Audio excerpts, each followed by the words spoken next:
January 15th, 1981 is an exciting day for Lars Bense.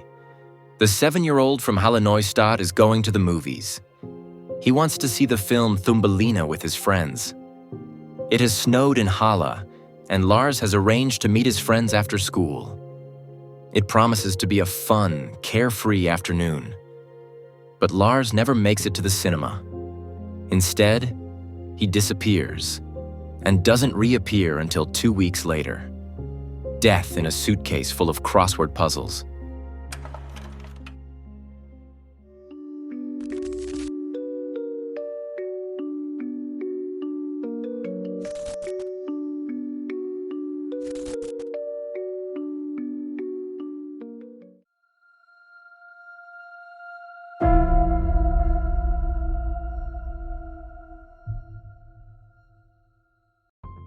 For his afternoon at the movies, Lars is drawn to a community center called Treff. A children's movie theater is held there regularly. Lars's older sister takes him there that afternoon. The center is only a few hundred meters from the Bense's apartment. When Treff comes into view, Lars's sister says goodbye and runs back home. It is the last time the 7-year-old boy is seen. It quickly becomes clear that Lars did not go to the cinema that day. Although his sister dropped him off in the immediate vicinity of the Treff, the boy did not go to the movie. His friends waited for him in vain. After the movie, the other boys go to Lars's house and ask his parents where he is. Lars's mother immediately realizes that something is wrong and alerts the police. The search for the boy continues late into the night on January 15th. The police investigate all leads. They think he might have been kidnapped or fallen into the nearby Saale River while playing. They also don't rule out that Lars might have been murdered. They search for Lars under the city. Beneath Halle-Neustadt are so-called collectors, the city's supply system. The sewer system is extensive, making the search very difficult and time-consuming. And unfortunately, it is in vain. Uwe Teuerkorn is 19 years old and works as a track inspector for the railroad. This basically means that the young man walks along the railroad tracks and checks that everything is in order. On January 29th, 1981, Uwe is on the railroad tracks between Halle and Leipzig. Suddenly, he notices something. An old suitcase. It appears to have been thrown from the moving train by someone. Uwe is curious and decides to open the suitcase. He hopes he has hit the jackpot, that there might be money or something else in the suitcase. So Uwe opens the suitcase and finds something terrible. Shocked, Uwe reaches into the suitcase. He hesitantly touches the boy's thigh. Uwe Teuerkorn has found a dead body.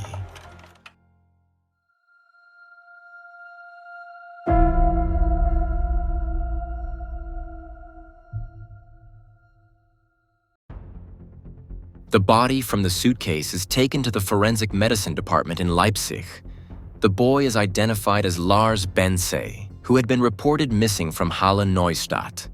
The suitcase contains not only Lars's body, but also a pile of crumpled newspapers and magazines that were used to pad the suitcase. Lars suffered multiple injuries.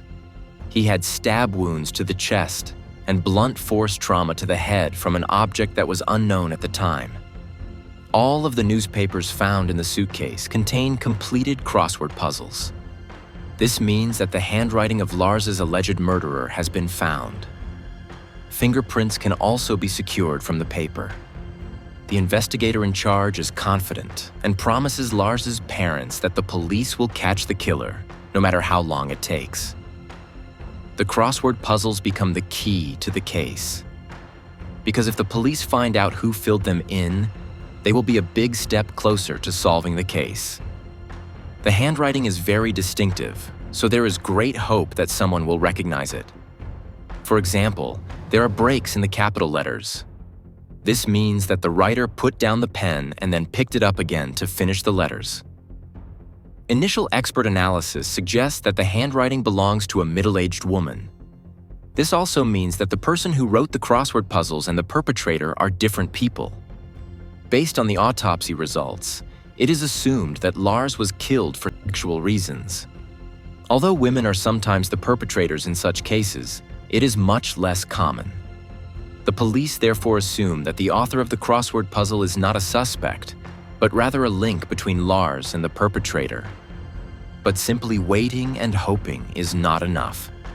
Instead, the police take action and approach the citizens of Halle-Neustadt. The police gradually ring doorbells and collect handwriting samples. The investigators draft a text for the citizens to copy. However, the first text is much too long. Some people need half an hour to copy it down. And Halle-Neustadt has more than 100,000 inhabitants. All of them are supposed to perform this so-called writing task. Of course, the people are not told exactly why they have to provide a writing sample. This makes many people suspicious, so that party officials in particular initially refuse to participate. The Young Pioneers, a youth organization of the German Democratic Republic at the time, are instructed to collect waste paper from garbage cans in Halle-Neustadt.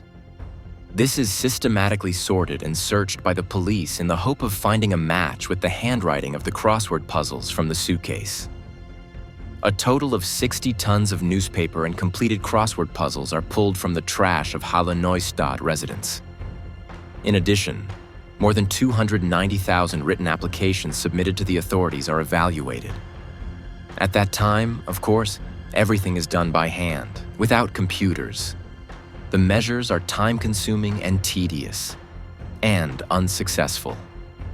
The months pass, and by the fall of 1981, only the handwriting samples of 1/5 of all residents have been evaluated. The police therefore scale back their measures a little. Instead of a whole text, the handwriting samples now consist of a crossword puzzle to be filled in. Meanwhile, the suitcase in which Lars's body was found is put on display. In a shop in Halle-Neustadt, in a shop window not far from Lars's apartment. At the time, the police did not disclose that the suitcase was connected to Lars's murder. They only said that the suitcase was a key piece of evidence in a serious crime. Dem Text und mit dem Verbrechen eigentlich nichts mehr zu tun, das war anonym. Praktisch hieß es so, zur Aufklärung einer schweren Straftat wird dieser Koffer ausgestellt. Man hat also nicht konkret auf diesen Fall Lars Bense hingewiesen. It is hoped that witnesses will come forward and provide information about the owner of the suitcase. Or that perhaps the perpetrator himself will stop in front of the shop window and look at the suitcase. The shop window is permanently monitored by a camera that records everything. However, no suspicious movements are recorded. The police believe that the perpetrators somehow managed to gain Lars's trust. For example, he may have been a teacher or a police officer who was able to persuade the boy to go with him as a figure of authority. Or a person who at least knows Lars or his parents by sight. The registers of known pedophiles and homosexual men are checked, and the men on file are questioned. But no one appears suspicious. On November 10th, Block 398 is asked to provide handwriting samples. One tenant, Ms. G, is not there. She's working seasonally on the Baltic Sea. The People's Police track her down in Fußdorf in Mecklenburg-Western Pomerania and have her provide a handwriting sample. A week later, the sample is evaluated. And there is a match. Ms. G is the woman who filled out the crossword puzzles found in the suitcase containing Lars's body. The handwriting expert's initial assessment was therefore correct. The crossword puzzles in the suitcase were indeed filled out by a middle-aged woman. On November 17th, 1981, the police finally find the needle in the haystack. After 551,198 handwriting samples have been evaluated.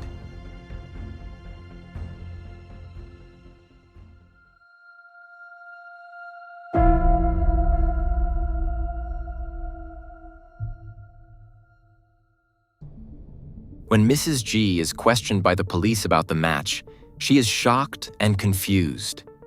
So is her 20-year-old daughter, Kirsten. Neither of them can explain how Mrs. G's crossword puzzles ended up in a suitcase with Lars Bense's body. However, the police get a new lead from the two women. It leads to the 20-year-old daughter's partner. His name is Matthias S., and he is originally from Halle-Neustadt, but now lives in Friedrichroda in Thuringia. The 19-year-old is arrested there on November 17, 1981. He is strongly suspected of having killed Lars Bense. During the interrogation, Matthias remains calm and composed. Only after several hours, late into the night, does Matthias S. confess. He says that he picked up Lars Bense in front of the cinema and promised him toy cars. Then Matthias went with Lars to his mother-in-law's apartment. This was the apartment of Mrs. G, whose handwriting sample ultimately led to Matthias via her daughter Kirsten. Matthias knew that the two women would still be at work on the afternoon of January 15th. This meant that Matthias S. had the apartment to himself and could bring the 7-year-old there unnoticed. There he abused him and struck him several times with a hammer. To make sure Lars wouldn't survive, he stabbed him several times in the chest with a knife. He then stuffed Lars's body into a suitcase and filled it with newspapers he found lying around. Finally, Matthias S. made his way to the train station in Halle-Neustadt and boarded the train to Leipzig. There, he threw the suitcase out of the moving train. Matthias S. managed to evade the police for 10 months. It was not until the summer of 1982 that the young man stood trial. He was charged with murder and sexual abuse. He faced life imprisonment. In court, it was revealed that Matthias S. had had murderous fantasies for a long time, ever since he had once seen pigs being slaughtered on his grandfather's farm. His girlfriend Kirsten, the daughter of Mrs. G, also spoke of his disturbed sexual behavior. Matthias had repeatedly asked her to tell him stories about little boys before they had sex. Sometimes he also said that he wanted to kill a little boy. As demanded, Matthias S. is sentenced to life imprisonment. He served several years of his sentence. However, with the reunification of East and West Germany, the legal situation changes and old judgments are reviewed. When he murdered Lars Bense, Matthias S. was 19 years old. Accordingly, he would have been sentenced under juvenile criminal law in the Federal Republic of Germany. In 1991, the case was therefore reopened and the sentence was retroactively reduced to 10 years. However, Matthias S. must undergo psychiatric treatment. Matthias S. was released in 1999. He moved to Magdeburg, where he lived with his girlfriend and her son from a previous relationship. At the age of 50, he became seriously ill. He died on January 15, 2013, exactly 32 years to the day after he murdered Lars Bense. Exactly 13 years after the crime, on January 15, 1994, Lars Bense's father died as a result of alcohol addiction. However, the story does not end there. Shortly after Matthias S.'s death, a book entitled The Crossword Murder. The true story was published. It is a crime novel that deals with the murder of Lars Bense in a fictitious, expanded setting. At least, that is what the author says. Interestingly, the author of the book is none other than Kirsten Appel. She is the daughter of Mrs. G and the ex-girlfriend of convicted murderer Matthias S. In her novel, Kirsten presents the course of events differently than Matthias described it. In the book, she writes that Matthias S. was caught by his girlfriend Kirsten during the crime and confessed to having seriously injured a young boy. In the book, Matthias then goes into the bathroom and announces his intention to kill the boy there with a knife. He then forces Kirsten to help him dispose of the body.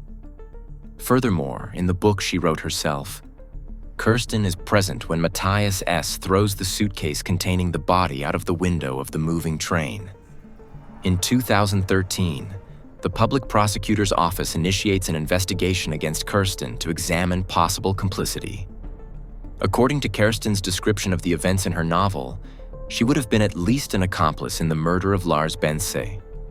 The case is dropped the following year due to lack of evidence. At this point, it is important to emphasize once again that Kirsten Appel has never been proven guilty of any criminal offense. Apart from the book she wrote herself, there is nothing to suggest that Kirsten was an accomplice. And the book is clearly declared to be a novel, i.e., at least a partially fictional work. Within the legal framework, it must therefore be assumed that Kirsten simply invented new details when writing in order to further dramatize the already horrific story. We can probably all agree that it is questionable to write about the case in such detail as the former girlfriend of a child murderer, and possibly even add sensational details. And that brings us to the end of today's video. The crossword puzzle murder is definitely one of the most famous cases from the GDR. Feel free to write your thoughts in the comments. I always love hearing from you. And by the way, you'll also be supporting the channel, because any interaction, whether it's a like, comment, or subscription, increases the likelihood that the video will be recommended to people who haven't subscribed to Insolito yet. So, thank you very much in advance. Other than that, there's not much more to say. Have a good morning, afternoon, or evening, depending on when you're watching the video, and I hope to see you again in the next video. Until then, ciao everyone.